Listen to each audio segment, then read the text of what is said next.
Hello friends, welcome back to our YouTube channel. तो कैसे हैं आप लोग? आई होप आप लोग अच्छे ही होंगे। आज हम लेक्चर 2 स्टार्ट कर रहे हैं पॉलिनोमियल का। तो आज हम दो टॉपिक कवर करने वाले हैं। इसमें पहला होगा roots of polynomial by the graph method and दूसरा roots of quadratic by splitting of middle term. तो ये दो टॉपिक आज हम कवर करने वाले हैं इस लेक्चर में। तो स्टार्ट करते हैं। तो मैंने यहाँ पे एक ग्राफ बनाया है एग्जाम्पल के लिए। अभी हम देखने वाले हैं number of roots by graph of polynomial. तो इसे हम पॉलिनोमियल px मान लेते हैं। हमें रूट्स बताने हैं इसके बाय द ग्राफ। तो रूट्स क्या होते हैं? जितने बार ये पॉलिनोमियल एक्स एक्सिस को कट करता है या टच करता है, जितने बार ये पॉलिनोमियल एक्स एक्सिस को कट करता है या टच करता है, वो नंबर ऑफ रूट्स हो जाते हैं पॉलिनोमियल के। तो यहाँ पे कितने होंगे नंबर ऑफ रूट्स? 1 2 3 4। तो यहाँ पे 4 हो जाएंगे नंबर ऑफ रूट्स। ठीक है, चलो कुछ एग्जांपल देखते हैं। मैंने यहाँ पे कुछ एग्जांपल्स लिखे हैं, आप एक बार खुद चेक करो कि यहाँ पे आपको कितने कितने रूट्स दिखाई दे रहे हैं। वीडियो को पॉज करके एक बार खुद देख लो। तो चलो देखते हैं यहाँ पे नंबर ऑफ रूट्स कितने होंगे। यहाँ पे जो हमारा पॉलिनोमियल का ग्राफ है वो ये है, स्ट्रेट लाइन यहाँ पे, जो कि एक्स एक्सिस को कट ही नहीं कर रहा है। तो यहाँ पे नंबर ऑफ रूट्स जो हो जाएंगे वो हो जाएंगे 0। यहाँ पे कोई रूट ही नहीं है। ठीक है, यहाँ पे देख लेते हैं पॉलिनोमियल का ग्राफ कितने बार कट कर रहा है एक्स एक्सिस को। यहाँ एक बार और 2 बार। तो यहाँ नंबर ऑफ रूट्स कितने हो जाएंगे? 2। यहाँ पे कितने बार कट कर रहा है? 1 2 एंड 3। तो यहाँ पे नंबर ऑफ रूट्स जाएंगे 3। ठीक है, यहाँ पे नंबर ऑफ रूट्स देख लेते हैं 1 2 3। यहाँ पे भी 3 हो जाएंगे नंबर ऑफ रूट्स। और यहाँ पे देख लेते हैं 1। वाई एक्सिस का हम नहीं लेंगे, हमें बस एक्स एक्सिस के लिए ही देखना है। तो यहाँ पे नंबर ऑफ रूट्स हो जाएंगे 1। देखिए, और यहाँ पे ये ग्राफ टच करके जा रहा है, बस टच करके। तो यहाँ पे भी नंबर ऑफ रूट्स क्या आ जाएगा? वो हो जाएगा 1। ठीक है, तो आई होप आप लोगों ने सही जवाब दिया होगा। क्वेश्चन करते हैं जो एग्जाम में आया हुआ है पिछले साल। ठीक है, तो ये क्वेश्चन है 2025 में आया हुआ। Two polynomial shown in the graph the number of distinct zeros of both polynomial. यहाँ पे दो पॉलिनोमियल दिए हुए हैं, तो इन दोनों के हमें डिस्टिंक्ट जीरोस बताने हैं, यानी रूट्स बताने हैं। तो एक बार खुद ट्राई करो। तो देखते हैं यहाँ पे ये पॉलिनोमियल है, इसके कितने रूट्स हैं? ये 2 बार कट कर रहा है, तो ये है 2। और इस वाले पॉलिनोमियल के क्या है? यही 2 है, ये 2, ये भी इसे इन्हीं दोनों पॉइंट पे कट कर रहा है। तो इन दोनों के ना 2 रूट्स हैं और दोनों सेम है। तो इसका आंसर हो जाएगा 2। दोनों के सेम रूट्स हैं और एक ही जैसे हैं। तो यहाँ पे जो जीरोस होंगे वो 2 होंगे, यही 2 होंगे बस। एक और क्वेश्चन देखते हैं, थोड़ा अच्छा क्वेश्चन देखते हैं इससे। तो ये रहा नेक्स्ट क्वेश्चन, एक बार खुद ट्राई कर लो वीडियो को पॉज करके। आई होप आप लोगों ने ट्राई कर लिया होगा। तो सबसे पहले इसे करने के लिए हम क्या, इसका ग्राफ बना लेते हैं। ग्राफ बनाने की कोशिश करते हैं इसका।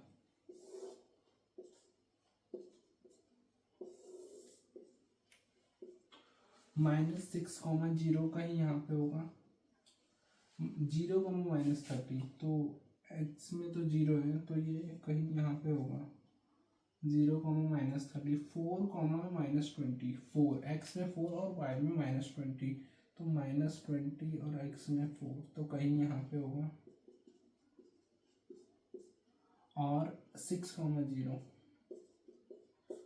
ठीक है, ये हमने ग्राफ बनाया है इसका, अभी बनाया नहीं है, पॉइंट लिखे हैं। तो ये इसका कुछ ग्राफ ऐसे जाएगा, यहाँ से जाएगा ना, नहीं यहाँ से।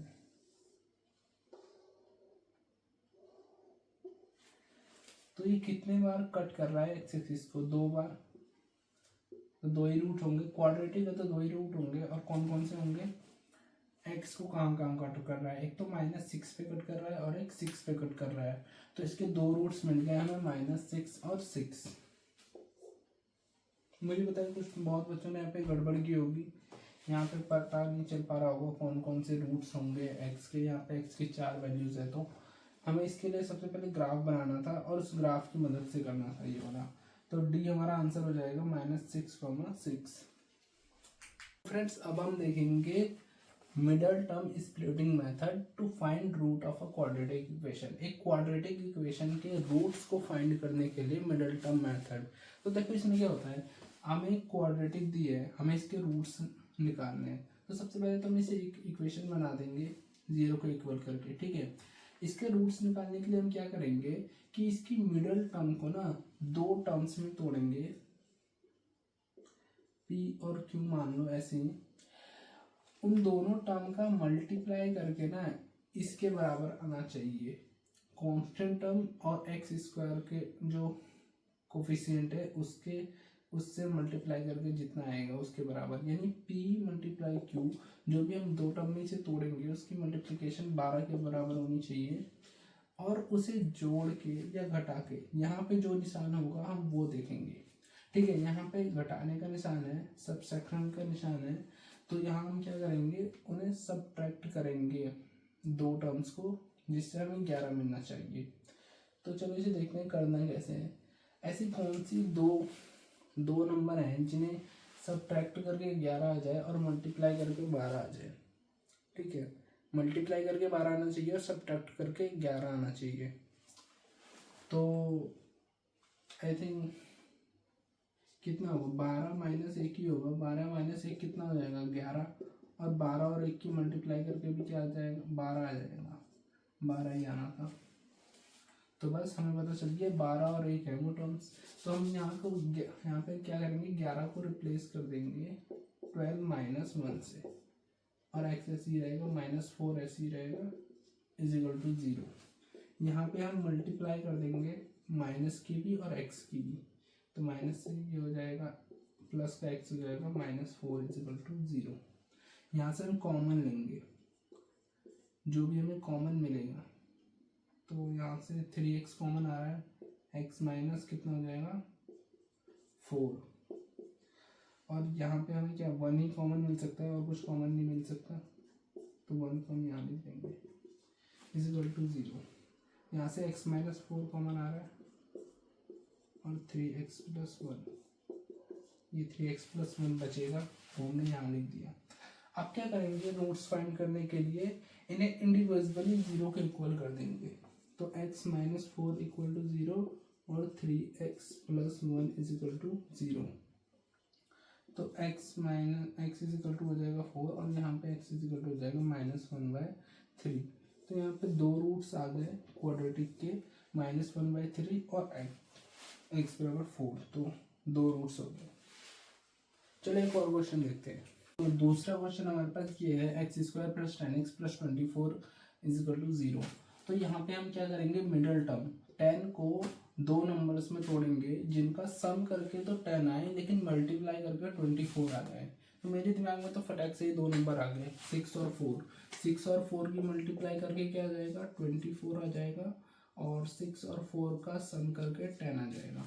तो हम इसे 6 और 4 में स्प्लिट कर देंगे, +6 + 4, बस 10 को स्प्लिट करना है। x ऐसे ही रहेगा और 24 ऐसे ही रहेगा, is equal to 0। x² 6x + 4x + 24 is equal to 0। तो यहाँ पे हम कॉमन ले लेंगे, जो भी हमें कॉमन मिलेगा, x ही मिल रहा है यहाँ पे तो, और यहाँ पे हमें 4 मिल रहा है। यहाँ से x + 6 कॉमन और x + 4 हमारा बच जाएगा, इजिकल टू 0। अब इन दोनों को इंडिविजुअली 0 के इक्वल कर देंगे। तो यहाँ से हमें क्या मिलेगा, x इजिकल टू -6 मिलेगा यहाँ से, और यहाँ से मिलेगा x इजिकल टू -4। तो इस क्वाड्रेटिक के 2 रूट्स हमें पता चल गए स्प्लिटिंग मेथड से, ठीक है।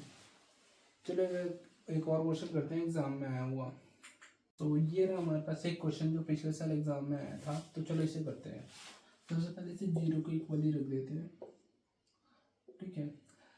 सबसे पहले हम इसमें एलसीएम लेंगे, ठीक है, ताकि इसे हम एक नॉर्मल फॉर्म में बदल दें। अभी ये फ्रैक्शन में तो अच्छा नहीं लग रहा है, तो इसे हम नॉर्मल फॉर्म में कर देते हैं। एलसीएम लेंगे तो ये हो जाएगा 21x² - 11x और -2 इजिकल टू 0। उसके बाद हम इस 3 को 0 में भेज देंगे, तो 0 ही हो जाएगा, है ना। तो यहाँ से हटा ही दो, उस 3 को हम 0 में भेजेंगे तो हमारा यही आ जाएगा। ठीक है, अब हमें यहाँ पे क्या करना है, वही करना है जो अभी हमने सीखा। 2 नंबर्स में तोड़ना है 11 को, ताकि हमारा मल्टीप्लाई करके कितना आ जाए, इन दोनों की मल्टीप्लाई के बराबर 2 और एक्स स्क्वायर का जो यहाँ कोफिशिएंट है उसकी मल्टीप्लाई के बराबर। तो कितना हो जाएगा, 14 हो जाएगा इन दोनों की, 42 इन दोनों की मल्टीप्लाई के बराबर हो जाएगा। और अब क्या करना है, अब हमें 11 को स्प्लिट करना है। ठीक है, तो इसके लिए वैसे ना एक मेथड होता है, मेथड नहीं मतलब एक ट्रिक होती है। तो उसमें क्या करना है, हमें इसकी जो मल्टीप्लाई करके आया ना 42, उसका एलसीएम निकाल लेना है। तो 21 3 7 7 1। अब एलसीएम निकाल के हमारे पास ये 3 टर्म्स आई, तो इन तीन टर्म्स की ना ग्रुपिंग करके हमें आंसर निकलवा लेना है। कैसे, देखो इन दोनों की मल्टीप्लाई करेंगे तो 6 और 7, 6 से तो 42 होगा, बट क्या 7 - 6 11 आ पाएगा, नहीं। तो हम यहाँ पे 2 ऐसी टर्म लेंगे जिससे हमारा काम हो जाए, 7 और 2 और 3। हाँ देखो यहाँ पे 7 × 2 14 हो जाएगा, और मल्टीप्लाई 3 42 आ जाएगा, 42 आ ही जाएगा। तो यहाँ पे क्या होगा, 14 की मल्टीप्लाई जब हमने 3 से की तो 42 भी आ जा रहा है, और 14 - 3 हमारा 11 भी आ जा रहा है। तो हमें वो 2 नंबर मिल गए जिनका माइनस करके हमारा 11 आ जाए और मल्टीप्लाई करके हमारा 42 आ जाए। क्या, 14 और 3। तो हम यहाँ पे उसे लिख देंगे 11 की जगह 14 - 3। याद रखना हम यहाँ पे वही करेंगे, यहाँ पे प्लस करना है या माइनस करना है वो हमें यहाँ से पता चलेगा, ये इस वाले साइन से, लास्ट वाले साइन से। ठीक है, तो बस हमने 11 की जगह लिख दिया 14 - 3। अब इसे सॉल्व कर देते हैं। 21x² माइनस 14x, ये प्लस का हो जाएगा, प्लस 3x माइनस 2 = 0। यहाँ से हम कॉमन ले लेंगे, क्या 7 आ जाएगा, 7x आ जाएगा, यहाँ 3x बचेगा -2, और यहाँ पे कुछ कॉमन नहीं आ रहा है तो हम 1 ही लिखेंगे, = 0। देखो इसमें करना क्या होता है ना, इसमें तो बहुत अच्छा मेथड, तो मैं बताता हूँ आपको करना क्या है। एक बार यहाँ से कॉमन ले लिया ना, तो यही वाली टर्म उठा के सीधा यहाँ रख दो। अगर आपको लग रहा है कि आप एकदम सही कर रहे हो क्वेश्चन, तो इसी वाली टर्म को उठा के यहाँ रख दो, और यहाँ पे वो नंबर लिखो जिसकी मल्टीप्लाई करके ये वापस बन जाए। ये एक ट्रिक बोल सकते हैं आप इसे। यहाँ पे हमें वो नंबर लिख देना है, उसके बाद जिसकी मल्टीप्लाई करके वापस ये बन जाए। तो इसे अगर जैसे मैं 1 लिखूंगा तो 1 × 3x में होगी तो 3x आ जाएगा, और 1 × -2 में हो जाएगी तो -2 भी आ जाएगा। तो 1 यहाँ पे परफेक्ट बैठ रहा है। ठीक है, ऐसे ही आप कर सकते हो, सीधे उठा के इसे यहाँ लिख दो। अब इसमें कॉमन ले लो, जो कॉमन आ रहा है 3x - 2 और 7x + 1 बच रहा है हमारा। ठीक है, अब बस अब इन्हें इंडिविजुअली 0 के इक्वल कर दो, तो यहाँ से हमारा x आ जाएगा कितना, 2/3, और यहाँ से x कितना आ जाएगा, -1/7। तो यहाँ पे हमारे 2 रूट्स आ गए इस क्वाड्रेटिक के, क्या, 2/3 और -1/7। तो ठीक है, स्प्लिटिंग मेथड में आपको याद क्या रखना है कि हमें जो मिडिल टर्म को स्प्लिट करना है वो कैसे करना है, इन दोनों की मल्टीप्लाई करके, मल्टीप्लाई के बराबर आना चाहिए उस नंबर का मल्टीप्लाई, और उस नंबर्स का सम या माइनस, वो हम यहाँ पे देखेंगे, सम या माइनस इसके बराबर होना चाहिए। अगर यहाँ पे माइनस का निशान है तो हम उन दोनों 2 ऐसे नंबर ढूंढेंगे जिन्हें माइनस करके ये आ जाए मिडिल टर्म, और मल्टीप्लाई करके इनके बराबर आ जाए। और अगर यहाँ सम का निशान होगा किसी क्वेश्चन में, तो हमें मिडिल टर्म को क्या करना है, 2 नंबर्स के सम में बदलना है।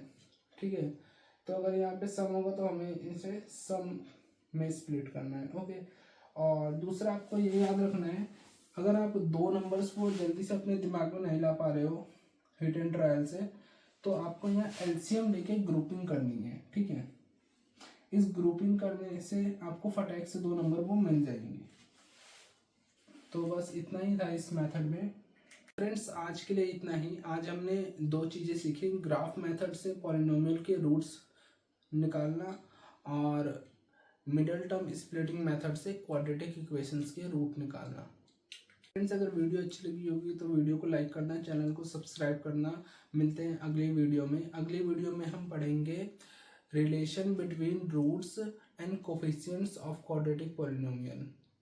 रूट में और कोफिशिएंट्स में रिलेशन क्या होता है, तो वो देखेंगे हम अगली वीडियो में। तब तक के लिए चैनल को सब्सक्राइब कर लेना।